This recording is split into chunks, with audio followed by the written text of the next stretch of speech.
இன்று வரை உலகில் தோன்றிய சித்தர்கள், ஞானிகள் மற்றும் வேதாத்திரிய கோட்பாடுகளை அர்ப்பணிப்புணர்வோடு உலகமெங்கும் வழிநடத்திக் கொண்டிருக்கின்ற ஞானாசிரியர்களின் மதிநுட்பமும் சூக்ஷமாக நம்மோடு எழுந்தருளி இந்த தவத்தில் வழிநடத்துமாக இங்கு சங்கல்பித்துக் கொண்டு இன்றைய நிகழ்வை இறைவணக்கத்தோடும் குருவணக்கத்தோடும் தொடங்குவோம்.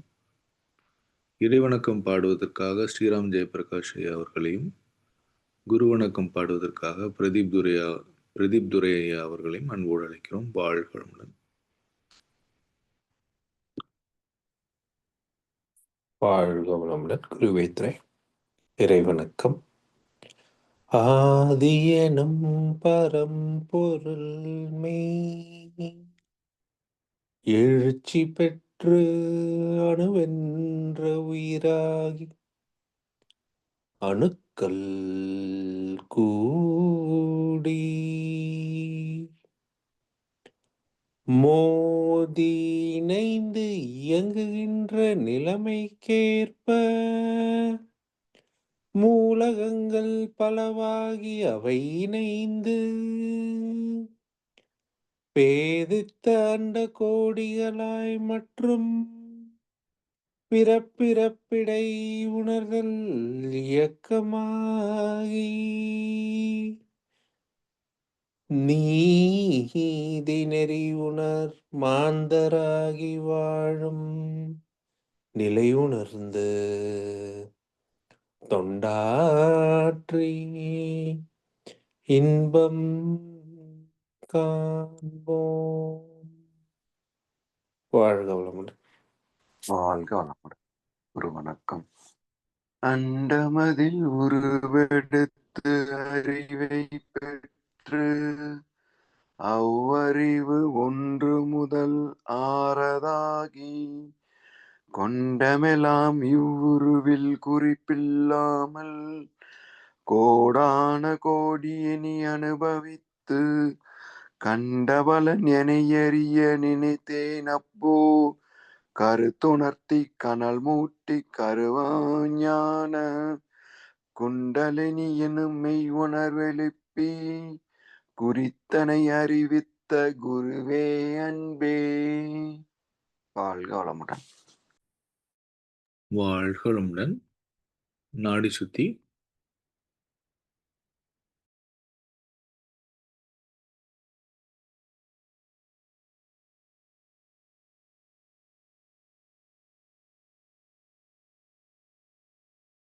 வாழ்க வளமுடன்.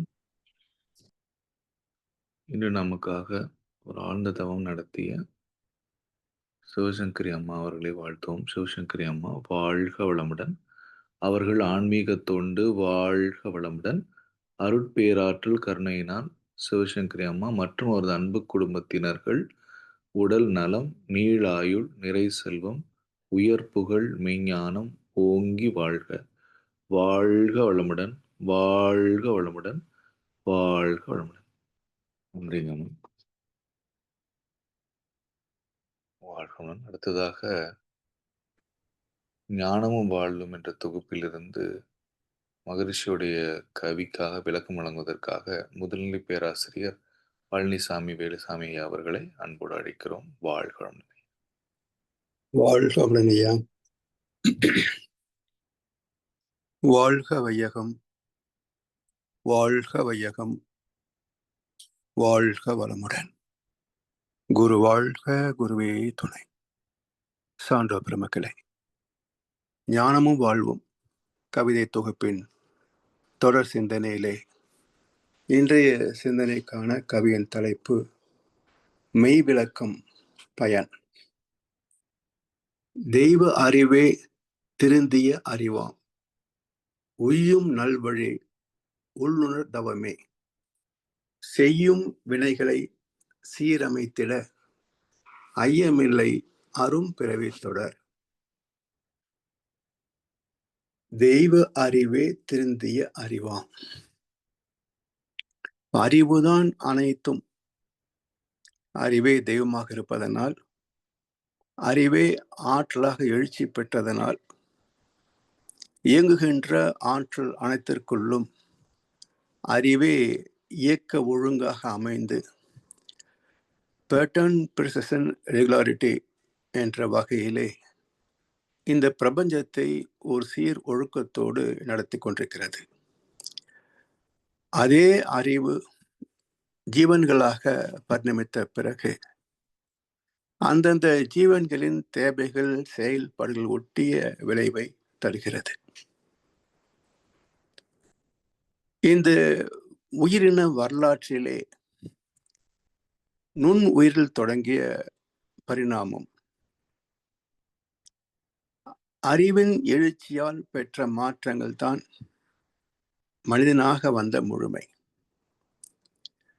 அறிவின் இயல்பே இனிமையை நாடுவதும், இனிமையை தேடுவதும், இனிமையை துய்ப்பதும், இனிமையை தக்க வைத்துக் கொள்வதும், இனிமையை பெருக்கிக் கொள்வதும். இதுதான் அறிவின் இயல்பு, அறிவின் தேடல், அறிவின் பயணம், அறிவின் முழுமை. 5 அறிவு வரைக்கும் உள்ள விலங்குகள், பறவைகள் உள்ள ஜீவராசிகள் அனைத்தும் அந்த இயல்பறிவோடு செயல்படுவதனால இயற்கை விதியை மீறவோ எதிர்க்கவோ முடியாது. அது அதற்கு அமைந்த இயற்கை தன்மை என்னவோ அதன்படி வாழ்ந்து முடிந்துவிடும். மகர்ஷி அவர்கள் ஒரு கவியில சொல்வார்களே, கல்லும் மரமும் மௌன நிலையில் நின்று கடமை தவறாது பயனாகும் போது. 5 அறிவு வரைக்கும் எல்லாமே மௌனத்தில் தான் வாழ்கின்றன. கல்லு மரம் மட்டுமல்ல, 5 அறிவு வரைக்கும் உள்ள ஜீவன்கள் உடல் தேவைக்கான பசி, இனவிருத்திக்கான ஒரு தேவை, இந்த 2ஐயும் மட்டும் தான் தேடி நிறைவு பெறுமே அன்றி இதற்கு மேம்பட்ட வசதிகளை பற்றி சிந்திக்கவோ அடையவோ முடியாது.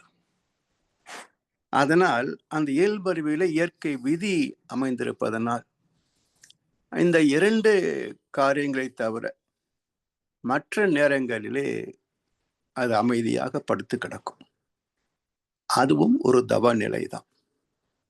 ஒன்றையும் நினையாது தன்னையும் மறவாத நிலை சொல்றோமே, அதுக்கெல்லாம் இயல்பில் அமைந்த ஒரு பாக்கியமே தவ வாழ்க்கை தான். 6வது அறிவு பெற்றனுடைய நோக்கம் என்ன என்றால், தன்னை அறிந்து இன்பமுற வெண்ணிலாவே, ஒரு தந்திரம்னே சொல்ல வேண்டும் வெண்ணிலாவே என்றார் வள்ளல் பெருமான். அப்ப தன்னை அறிந்து இன்பமுற, இது விலங்குகளாலேயோ பறவைகளாலேயோ முடியுமா? அது உடல் அளவில் தான் வாழ முடியுமே தவிர அறிவு ரீதியான வாழ்க்கை என்பதை அது சிந்திக்கவோ செயல்படுத்தவோ இயலாது. அந்த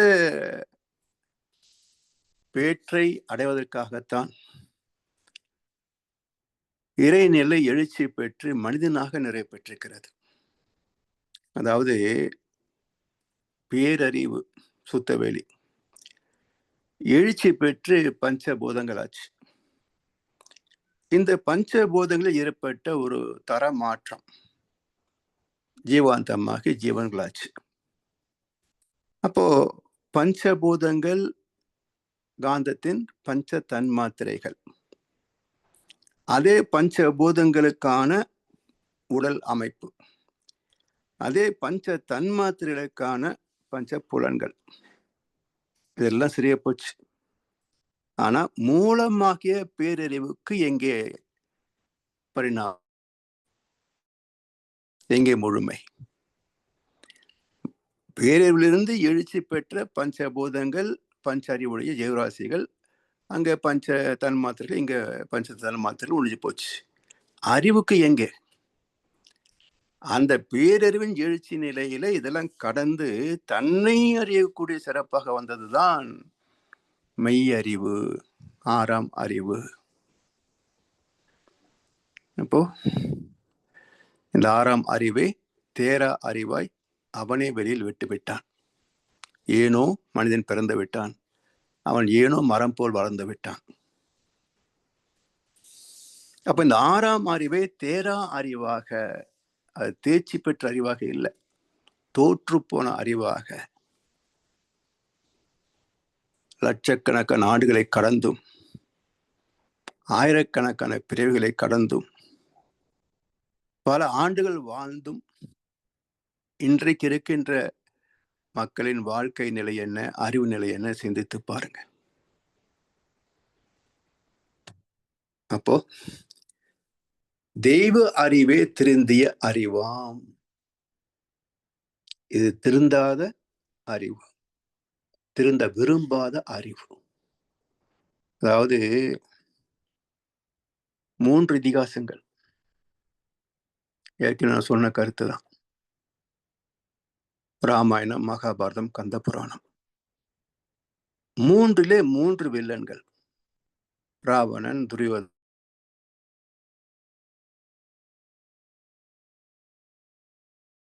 இன்னைக்கோ நாளைக்கோ கொல்ல போறாங்க. போன வருஷம் கொன்னமே, மறுபடியும் எப்படி உருடு வந்தான்?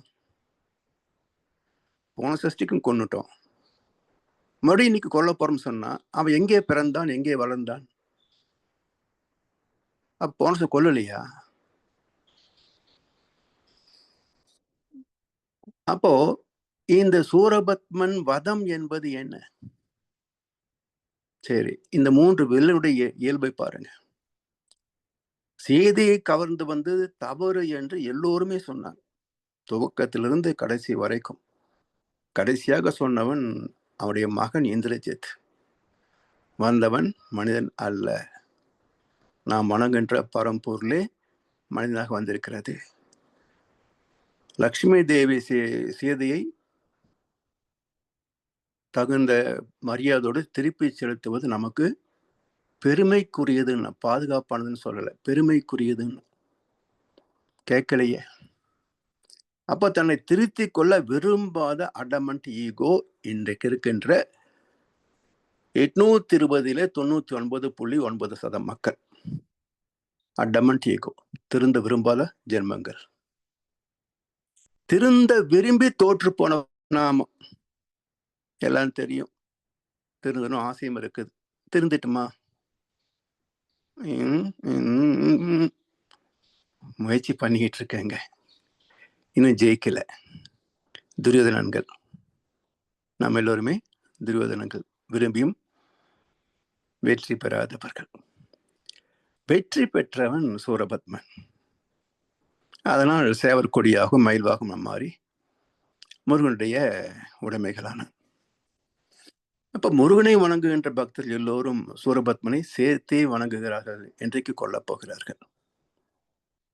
இந்த வரைக்கும் வணங்கிட்டு இருந்தீங்க, இன்னைக்கு அவனுக்கு கொல்ல போறீங்களே, எதை பத்தி யோசிக்க மாட்டோமே. நாங்க பண்டிகையை எவ்வளவு சிறப்பா சீரியல் செட்டு மைக் செட்டு போட்டு கொண்டாடணுமோ அப்படித்தான் எங்க பக்தி வெளிப்படுத்துவோமே தவிர, எங்களை திருத்திக் கொள்கின்ற எந்த வேலைக்கும் நாங்கள் தயாராக இருக்க மாட்டோம். இதுலேயும் வசூல் பண்ணி கொள்ளடிச்சிருவோம். இந்த பண்டிகைக்கு வசூல் பண்ணி அதுலேயும் ஒரு அமௌண்ட் பார்த்துருவோம். இப்படித்தான் இருக்கிறது.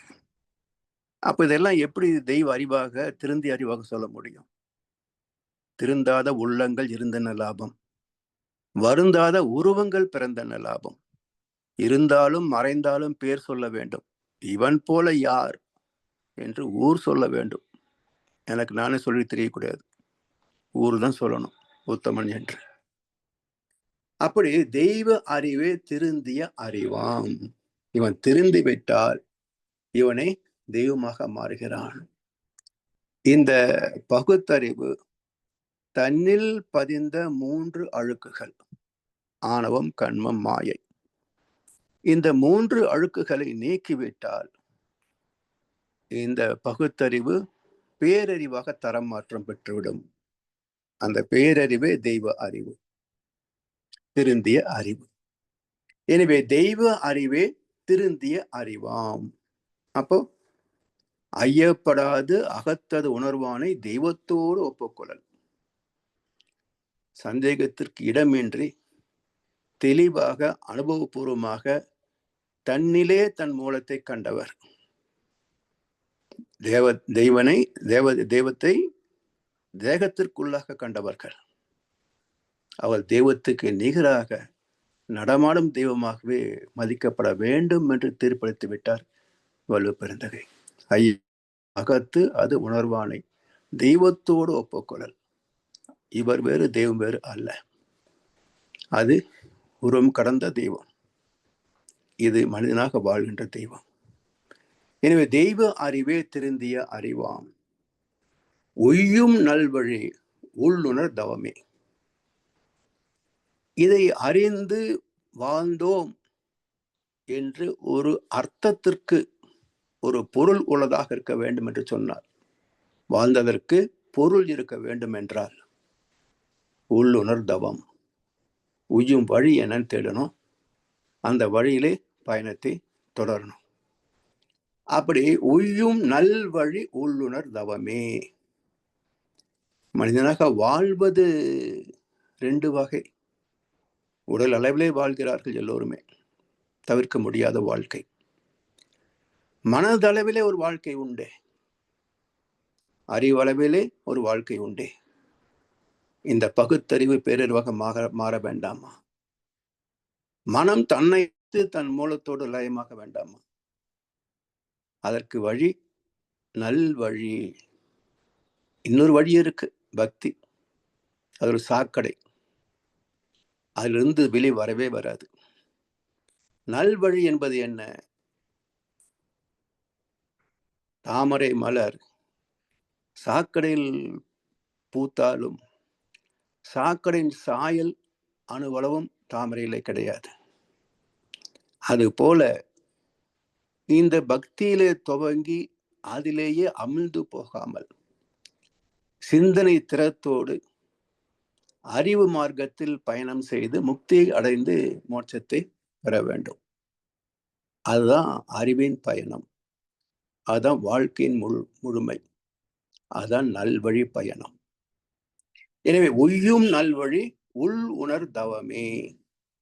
நமக்குள்ளாகவே இறைவனை உணர்கின்ற தவம். செய்யும் வினைகளை சீரமைத்திட. தவம் எப்போ சித்தியாகும்? தவம் எப்போ நமக்கு வெற்றிகரமாக அமையும் என்றால், செய்யும் வினைகளை சீரமைத்திட. மனம் திருந்தினால்தான் எண்ணம் திருந்தும். எண்ணம் திருந்தினால்தான் செயல் திருத்தம் வரும். அப்ப மனம் திருந்த வேண்டும் என்று சொன்னால் மனதுக்கு மூலம் ஆத்மா. ஆத்மா எப்படி திருந்தும்? அதுல 2 வகை பதிவுகள் இருக்கு. பித்ரு தோஷம் பிளஸ் பித்ரு புண்ணியம் 2 இருக்கு உள்ள சஞ்சித கர்மா. இதை நாம் விரும்பி தூய்மை செய்துவிட முடியுமா? கடந்து போகணும். தூய்மை செய்வதற்கு நீண்ட காலமாகும். கடந்து போவதற்கு ஞானம் போதும். அப்ப கடந்து போவது என்றால் எப்படி? 20 அலைகளுக்கு மேல போனாலே கடக்க முடியாது. அது உணர்ச்சி வயப்பட்ட மனம். தேவைகளை நிறைவு செய்து கொண்டு எப்போதும் சகஜனிஷ்டேன்னு சொல்வார்களே, சந்ததமும் என்னை மறவாத சாந்த வாழ்வழித்தோய் என் சந்தோஷ செய்தி இதுவே. ஒரு கணம் கூட தன் மூலத்தை மறக்காத ஒரு வாழ்க்கை, தன்னிலை மறவாத ஒரு வாழ்க்கை. அதுல நம்ம இணைத்துக் கொள்கின்ற போது மனம் 20க்கு மேல் போகவே போகாது. கடமைகளை செய்யலாம், உடல் சார்ந்த தேவைகளை நிறைவு செய்யலாம். அதிலே பாவத்தின் சாயல் கூட இல்லாமல் வாழ்ந்து விடலாம். இப்ப தர்மத்தை முன்னே வைத்து ஆசையை பின்னே வைக்கின்ற பக்குவம். தர்மத்தை முன்னே வைத்து ஆசைகளை பின்னே வைக்கின்ற மனப்பக்குவம். அதில் இருந்து 14 கீழ் இறங்கிவிட்டால் 13 எண்ணமற்ற நிலை. இந்த நிலையில் இருக்கிற போது, இதே நிலையில் தொடர்ந்து வாழ்க்கையை கடத்துகின்ற போது உள்ளகின்ற பதிவு வரும். அது நம்மை தாக்குவதில்லை, வான்காலத்துக்கு போயிடும். ஏன்னா அந்த பதிவு வெளிப்படுகின்ற போது அதற்குரிய ஒரு செயலை செய்யணும். இப்போ உதாரணமா பஸ் ஏறுறோம், அவசரம் தானே, புறப்பட்டுருமோன்னு அவசரம், கூட்ட நெரிசல முண்டி அடிச்சு ஏறிடுறோம், யாருடைய காலையும் மதிச்சிடறோம். அறிவு இருக்க மனசு ஒருத்தர் நிக்கிறேன் இங்க தெரியலையா, மன்னிச்சிருங்க, தெரியப்பட்ட அவசரத்துல மன்னிச்சிருங்க, அங்கே முடிஞ்சு போச்சு கதை. அவ்வளவு வசதி பார்க்குறோம், டாக்ஸியில் போக வேண்டியதானையா, எதுக்கு பஸ்ஸில் வர?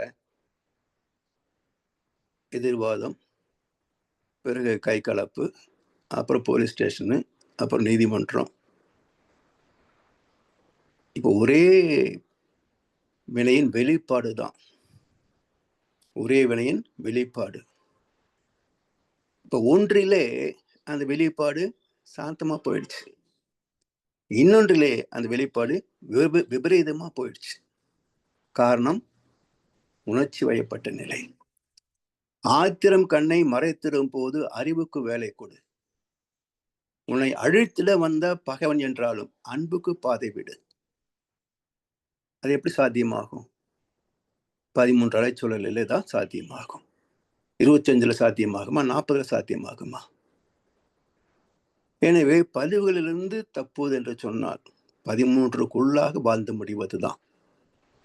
எனவே செய்யும் வினைகளை சீர் அமைத்திட, செய்யும் வினைகளை சீர் அமைத்திட.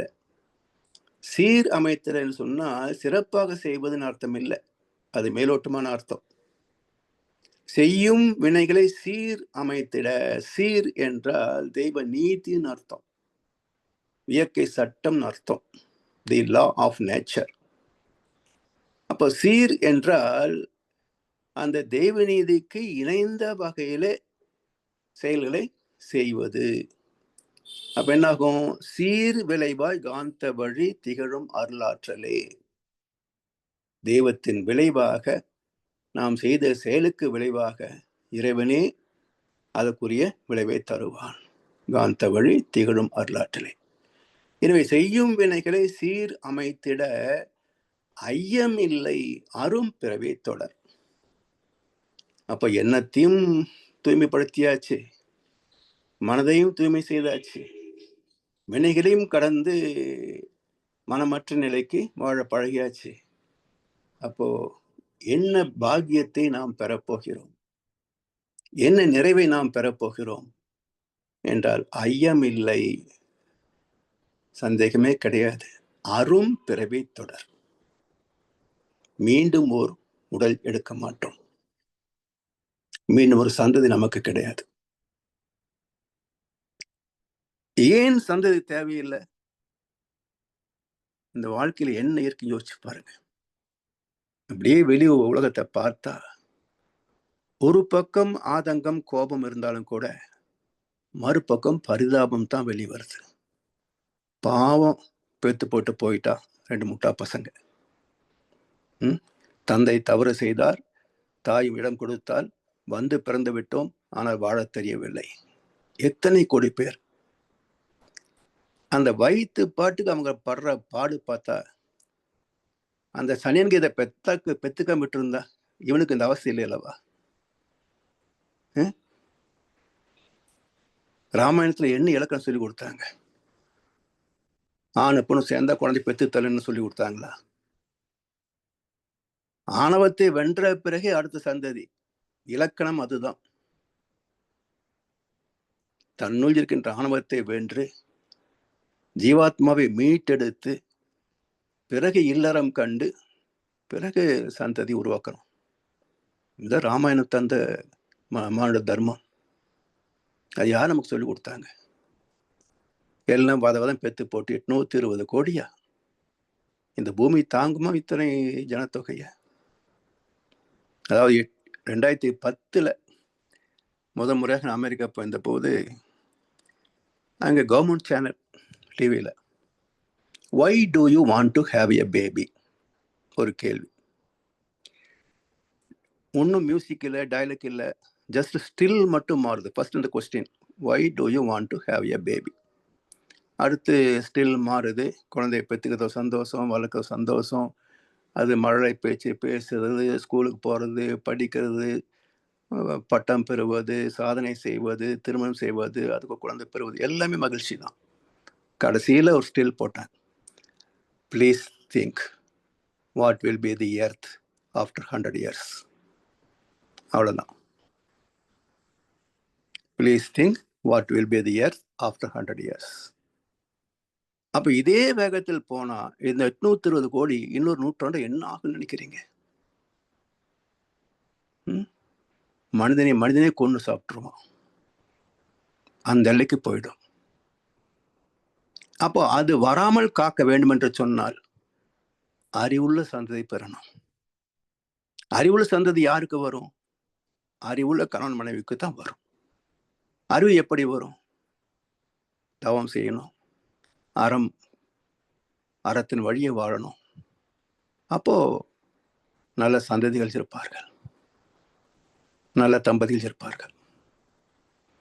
அப்படி இந்த உலகத்தை நடத்த வேண்டும் என்பதுதான் இறைவனின் விருப்பம், அவதாரத்தின் நோக்கம். தர்மசம் ஸ்தாபனார்த்தாய சம்பவாமி யுகே யுகே. துன்பத்தை எல்லாம் தவிர்த்து இன்பத்தை மட்டுமே தூய்ப்பதற்காக என்னை நானே பல முறை அவதரித்துக் கொண்டேன். தச அவதாரம். பிறகு மனிதர்களே பல தலைமுறைகள். ஆனா எத்தனை தலைமுறைகளை கடந்தும் மனிதன் தெய்வ அறிவை பற்றி சிந்திக்கவே இல்லை என்று சொன்னால், அதற்கான சமுதாய அமைப்பு இல்லை என்று சொன்னால், காரணமானவர்கள் எல்லாம் நம்ம கோபப்படாம திட்டாம எப்படி இருக்க முடியும் சொல்லுங்க? யார் இதை சீர்படுத்த முடியும்? உலகில் உள்ள பொறுப்புடைய தலைவர் எல்லாம் அவங்க தான் செய்யணும். எனவே அப்படிப்பட்ட ஒரு அற்புதமான சமுதாயம் வர வேண்டும் என்ற ஒரு நோக்கம் இருந்தாலும் கூட நம் கடமை அறவாழ்வின் நாட்டத்தை சிறக்கட்டும் என்று சொல்லி வாய்ப்புடைய அனைவருக்கும் செவிமடுத்த அனைவருக்கும் நன்றி பாராட்டி இந்த உரையை நிறைவு செய்கின்றோம். வாழ்க வளமுடன், வாழ்க வளமுடன், வாழ்க வையகம். வாழ்க வளமுடன். இன்று நமக்காக ஞானம் வாழ்வும் என்ற தொகுப்பிலிருந்து மெய் விளக்கம் பயன் என்ற மகரிஷியோட கவிக்கு அருமையான விளக்கம் வழங்கிய முதுநிலை பேராசிரியர் பழனிசாமி வேலுசாமி அவர்களை வாழ்த்துவோம். ஒரு நிமிஷம் தவறு நிலைக்கு வந்துடலாம்.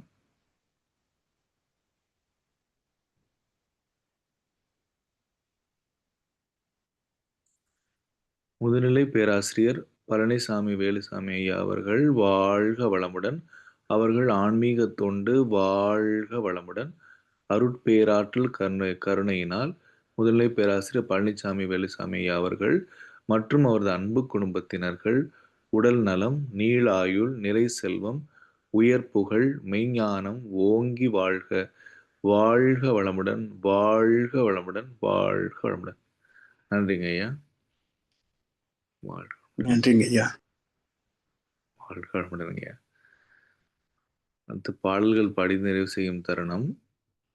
வேதாத்திரிய பாடல் பாடுவதற்காக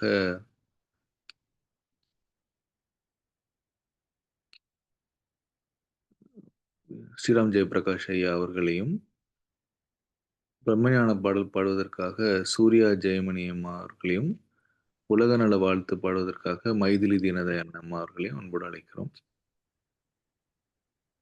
வாழ்க வளமுடன். வேதாத்திரிய பாடல்.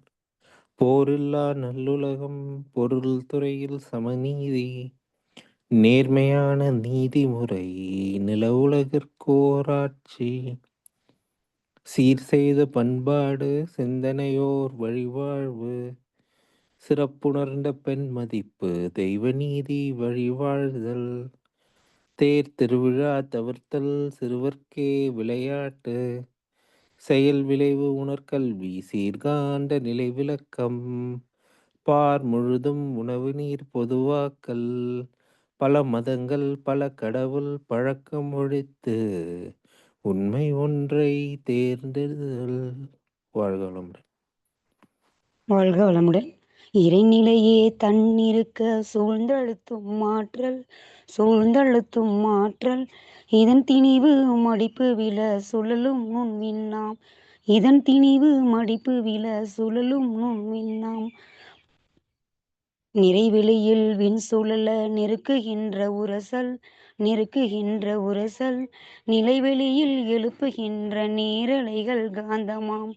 நிலைவெளியில் எழுப்புகின்ற நேரலைகள் காந்தமாம். மறைபொருளாம் காந்தம் தன்மாத்திரைகள் ஐவகை மலைக்காதீர் விண்கூட்டம் மாபூதம் ஐந்துமாம். மலைக்காதீர் விண்கூட்டம் மாபூதம் ஐந்துமாம். முறையாய் இக்காந்த அலை மனமாமுடல் உயிர்களில் மதி உயர்த்தி உண்மை பெற பிரம்ம ஞானமாம். வாழ்க வளமுடன். வாழ்க வளமுடன். உலக நல வாழ்த்து. உலகமெல்லாம் பருவமழை ஒத்தபடி பெய்யட்டும். உழவரெல்லாம் தானியத்தை உவப்புடனே பெருக்கட்டும். பல தொழில்கள் புரிகின்ற பாட்டாளி உயரட்டும். பகுத்துணர்வில் தொகுத்துணர்வு பண்பாட்டை உயர்த்தட்டும். கலகங்கள் போட்டி பகை கடந்தாட்சி நடக்கட்டும். கல்லாமை கடன் வறுமை களங்கங்கள் மறையட்டும். நல வாழ்வை அளிக்கும் ஞான ஒளி வீசட்டும். நம் கடமை அறவாழ்வின் நாட்டத்தே சிறக்கட்டும். நம் கடமை அறவாழ்வின் நாட்டத்தே சிறக்கட்டும். நம் கடமை அறவாழ்வின் நாட்டத்தே சிறக்கட்டும்.